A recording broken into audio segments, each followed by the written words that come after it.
Alors qu'on entend une nouvelle fois France Gall, on l'a entendu tout à l'heure avec Résiste. Ah, vous l'aimez votre France Gall, hein? Et le festival lui rend bien, hein, parce que chaque marche à peu près on a France Gall.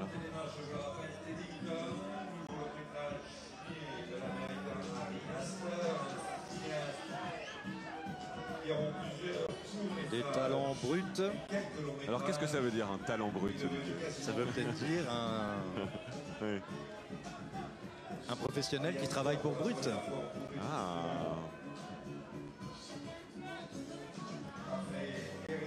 Après les égéries L'Oréal, les égéries Brut. Chacun fait son miel de la situation, cher Olivier. Elle est venue sans ses abeilles. Elle est venue sans le miel et les abeilles. Ça, c'était une série passionnante. Vous vous souvenez? Vous étiez spectateur? J'étais largement né, oui. Oui, ça. Et vous faisiez le miel? Valérie Nataf. Ah oui.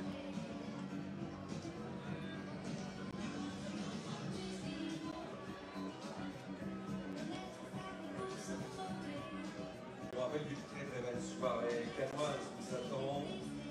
Après la montée des marches, rendez-vous à 21h15. On l'a dit, une montée des marches exceptionnelle ce soir avec des stars pour un film en compétition, Eddington de Harry Astor qui avait déjà signé Midsommar.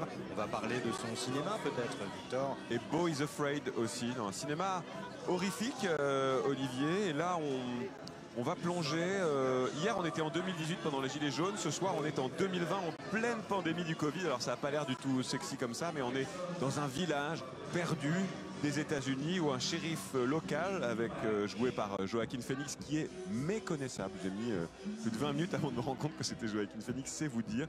Et ben, il va s'opposer au maire charismatique, interprété par Pedro Pascal, et ça va déclencher, c'est le moins qu'on puisse dire, une spirale de tension communautaire.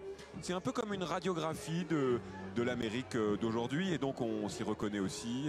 Tension raciale, tension police, tension de désinformation, anti-vax, enfin tout le monde est là, et ça va finir par créer ce western horrifique dont vous parliez à l'instant. Alors on parlait de peur justement. Je veux que la peur naisse de l'intimité, pas d'un monstre. C'est ce qu'a dit le réalisateur. Est-ce que, encore une fois, ça correspond à ce film? Il n'y a pas de monstre. Tout le monde est un monstre. Franchement, il y en a de l'intérieur. Pas physiquement. C'est pas des monstres. Non, comme dans les séries B. Non, c'est pas un film de série B. C'est vraiment des personnages contemporains, mais alors il n'y en a pas un pour sauver l'autre.